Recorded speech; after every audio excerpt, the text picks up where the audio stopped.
Serge Lama, vous chantez depuis 1964, mais je crois qu'on peut le dire, votre carrière a vraiment éclaté en décembre 1968 lors de votre passage à Bobino avec Georges Chelon en vedette. Comment expliquez-vous cela? Eh bien, parce que d'abord, j'explique ça d'une manière d'abord très simple, c'est qu'il y a toujours un moment où il faut bien que ça éclate. Alors j'ai trouvé que ça éclatait à ce moment-là. Et puis, ça faisait un an que je rechantais, un an depuis mon accident. Et pendant cette année-là, j'avais eu le temps d'abord d'être moins déficient physiquement et de préparer un nouveau répertoire et de rôder toutes mes chansons en tournée, ce qui fait que j'étais fin prêt quand j'ai fait ma rentrée à Bobino. Sur le plan moral, Sur le plan de moral, ce que ça m'a apporté sur le plan moral, ah ben, ça m'a décontracté, bien sûr beaucoup. Ensuite, ça m'a apporté beaucoup de travail, beaucoup de choses diverses, aussi bien à l'étranger qu'en France. Et ça me permet d'envisager l'avenir avec, je dirais pas encore sérénité, mais avec plus de tranquillité. Serge, vous êtes auteur de toutes vos chansons, mais Mais vous oui. composez également pour d'autres artistes, notamment pour Juliette Gréco, pour Régine, pour Marie Laforêt. J'aimerais savoir pourquoi vous écrivez principalement pour des femmes. Bien parce que ça vient comme ça. Généralement, quand j'écris une chanson, si elle n'est pas pour moi, il se trouve toujours que c'est pour une femme. Parce que si c'est pour un homme, fatalement, c'est pour moi, d'une part. Et il est possible aussi que quand j'écris, que j'ai une sensibilité toute féminine. Parce que, par exemple, j'ai fait des chansons pour Corinne Marchand. Et Corinne Marchand m'a avoué qu'elle avait rarement vu quelqu'un qui sentait aussi bien les femmes. Qui sentait aussi bien elle me dit, si j'écrivais des chansons, je dirais ce que vous dites dans cette chanson-là. Pourtant, beaucoup de vos chansons ont beaucoup de violence. Mais vous savez, les femmes ne sont pas démunies de violence. Bien au contraire. Elles sont Vous, beaucoup plus violentes que nous. Parce qu'elles vont beaucoup plus loin. Nous, on a ce qu'on appelle de la colère, mais ça va pas très loin. Les femmes peuvent être peut-être cruelles, peuvent aller très loin. C'est ça que j'aime bien d'ailleurs chez les femmes, et c'est ça aussi que j'aime pas chez les femmes. Vous avez donné, il y a quelques mois, une chanson à Zizi Jeanmaire. Et finalement, vous l'avez reprise un peu, parce que vous la chantez également. C'est-à-dire qu'au départ, j'avais écrit cette chanson pour moi. Et puis quand j'ai montré des chansons à Zizi, elle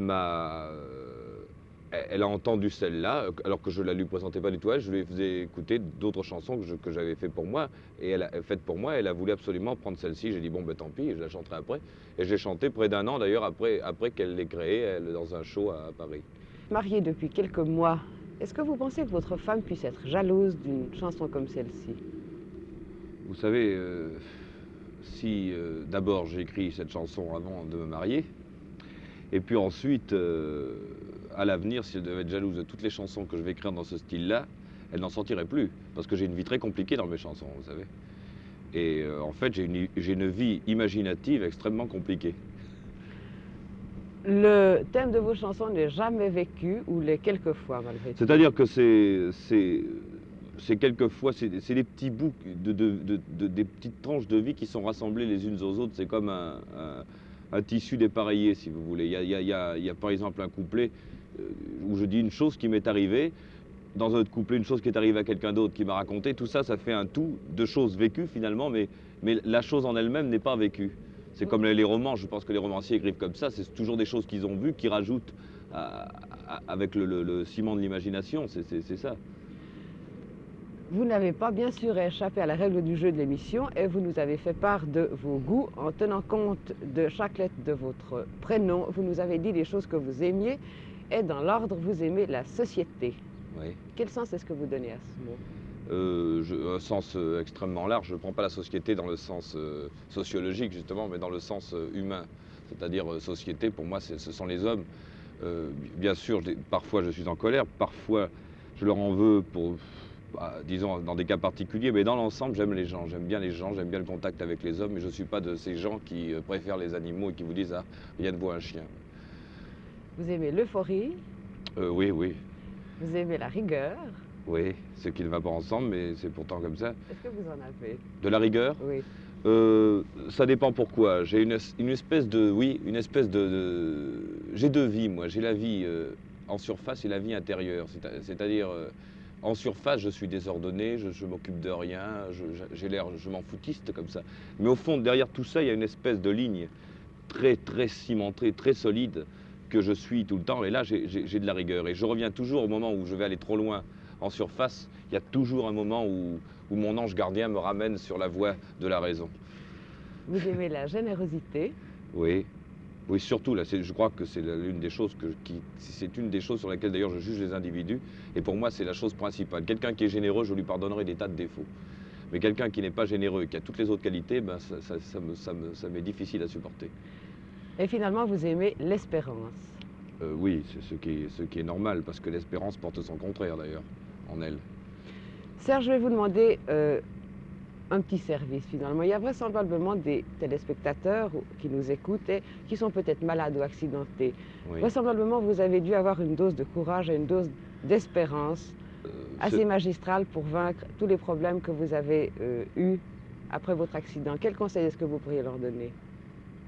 Bah, le conseil, c'est difficile de donner des conseils parce que c'est propre à chaque individu, ça, et chaque individu réagit différemment. Moi, j'ai un tempérament la difficulté m'excite. Et tout ce qui est difficile, en fait, est déjà gagné pour moi. Plus c'est difficile, plus j'ai de chances de gagner. Et moins c'est difficile, moins j'ai... Donc, dans le fond, toutes les épreuves qui peuvent m'arriver à moi sont plutôt bénéfiques que maléfiques. Mais il y a certaines personnes pour lesquelles c'est pas du tout ça. Il y a des gens qui ne supportent pas la difficulté. Ils ont besoin d'être encouragés pour réussir. Alors, à ces gens-là, je ne sais pas trop quoi leur dire. À ceux qui sont comme moi, bien sûr, la seule force, c'est de se dire que de toute façon, rien n'a d'importance, c'est ce que je pense, à part les choses qu'on veut. Rien n'a d'importance, on n'emporte rien, on a un passage sur cette terre, on arrive avec rien et on n'emporte rien. Et la seule chose qu'on laisse, c'est la chose qu'on a fait sur le plan humain. Et je crois qu'on soit au lit, qu'on ait n'importe quoi qui vous arrive, ça n'a aucune importance, il faut le surmonter. Faut le surmonter, ça doit être calculé dans la grande mathématique supérieure, tout ça doit nous être compté, je ne sais pas comment exactement, mais tout ça est compté. Rien n'est inutile en tout cas. Il y a bien sûr des choses que vous n'aimez pas, et toujours dans l'ordre, en tenant compte de chaque lettre de votre nom, vous n'aimez pas la lâcheté. Oui. À quel moment est-ce qu'on devient lâche? C'est très difficile de dire à quel moment on devient lâche. Les hommes, alors là justement, vous parliez des femmes tout à l'heure, les hommes sont souvent beaucoup plus lâches que les femmes, parce que justement les femmes vont jusqu'au bout. Souvent, même jusqu'au bout de leur cruauté. Mais ce que j'aime pas, c'est les compromis, ce qu'acceptent certaines personnes, certaines gens qui commencent une chose et puis tout d'un coup ça tombe comme ça passe, on ne sait pas pourquoi, et ils ne vous donnent pas d'explication, ils vous échappent tout le temps. C'est ça que j'appelle de la lâcheté. La lâcheté, il y a la grande lâcheté, bien sûr, on peut discuter de la lâcheté sur le... J'ai pas vécu ces lâchetés-là, j'ai vécu que des petites lâchetés, c'est celles-là les pires. C'est les plus graves, celles-ci, parce qu'elles s'insinuent comme des insectes.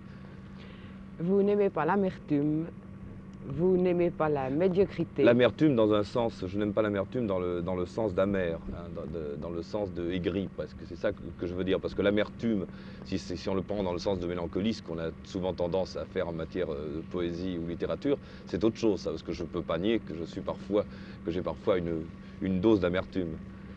Vous n'aimez pas la médiocrité et l'arrivisme. Oui, ce qui est souvent lié d'ailleurs, parce que c'est parce que les gens sont médiocres qu'ils veulent arriver. Les autres, ils arrivent. Serge, si un jour vous aviez votre maison grande, où serait-elle située? Je ne sais pas encore, parce que c'est l'occasion qui fait le larron, mais en tout cas, ce que je sais, c'est qu'elle aurait une grande cheminée à l'intérieur et qu'il y aurait des pièces peut-être meublées de styles différents, à savoir ça irait de l'Antiquité jusqu'à nos jours. J'aimerais assez, quand je change de pièce, de me replonger dans un autre climat et avoir un bureau devant une grande fenêtre avec des baies vitrées où je verrai loin. C'est ça, c'est très abstrait, la maison de mes rêves. En fait, j'ai pas de maison de mes rêves parce que ça m'est égal. Même si j'ai jamais de maison, du moment que j'ai dans la tête, ça me suffit, moi. Pour ça, je peux jamais être déçu. Vous savez qu'un psychologue a examiné les mots que vous avez désignés et il a simplement essayé de découvrir un peu votre caractère. Alors vous allez nous dire si vous êtes d'accord avec lui. Il pense tout d'abord que vous avez un esprit de décision. Oui, des fois je ne décide pas tout de suite d'ailleurs. J'attends que l'esprit de décision vienne justement. Tant que je ne suis pas arrivé à mon point maximum où j'hésite encore, c'est comme paf. Et tout d'un coup je trouve, alors là ça part. Que vous vivez une vie harmonieuse. Oui, relativement. Enfin, comme tout le monde, harmonieuse, parfaitement harmonieuse, c'est impossible. Mais je crois que plus ça va, plus elle est harmonieuse, oui. Plus je vieillis, plus elle est harmonieuse. Je crois que je serai parfaitement heureux vers la quarantaine, moi. J'ai encore 15 ans devant moi, les enfants. Que vous avez de la suite dans les idées. Aujourd'hui, j'ai plutôt de la Suisse dans les idées, vous voyez. Oui. Mais à part ça, vous avez de la suite dans les idées? Ah oui, parce que la première idée que j'ai eue, c'est de faire le métier artistique. J'étais tout petit, j'avais 7 ans, ben, vous voyez, je continue. J'ai voulu épouser Daisy, ben, vous voyez, j'y suis arrivé. Vous n'aimez pas qu'on vous fasse des remarques, est-ce que c'est vrai? C'est la psychologue qui dit ça. Mhm. C'est-à-dire que, évidemment, j'aime pas beaucoup qu'on me fasse des remarques parce que c'est toujours déplaisant. Et puis la plupart du temps, les gens qui vous font des remarques, ils vous font des remarques idiotes. Mais malgré tout, parfois, ça m'a servi, les remarques qu'on m'a faites. Mais c'est très rare, les remarques qu'on vous fait qui sont valables. Alors de toute façon, comme les gens ont aussi, autant de chances de se tromper que vous, autant que ce soit vous qui vous trompiez. Est-ce que vous êtes boudeur? Non, pas du tout. Pas du tout. Je suis pas du tout boudeur. Ou je pousse une gueulante, je me mets en colère, mais ça dure 5 minutes. Mais je ne suis pas capable de faire la tête, c'est pas possible. Je suis trop enthousiaste pour pouvoir tenir longtemps comme ça. Vous aimeriez bien quelquefois. J'aimerais bien, comme on joue un personnage, comme on s'amuse à jouer des personnages qui ne vous vont pas, mais ça ne peut pas tenir. Ça tient, le plus que ça peut tenir, c'est 2 heures. Et c'est vraiment les grandes soirées, hein. Et le dernier point, le psychologue pense que vous exigez beaucoup des gens que vous aimez. Oui, oui, j'exige beaucoup. Je suis assez égoïste. Égoïste, d'abord je ne ferais pas ce métier si je n'étais pas égoïste. Je suis Pourquoi est-ce qu'il faut l'être? égocentrique parce qu'il faut penser presque qu'à soi dans ce métier-là. Je pense beaucoup aux autres, attention, je suis très généreux, je donne beaucoup, mais sur une forme d'égoïsme moral, si on veut. J'ai tellement de temps pris par ce que j'ai dans la tête que parfois je néglige un peu les pensées que peuvent avoir les autres dans leur tête.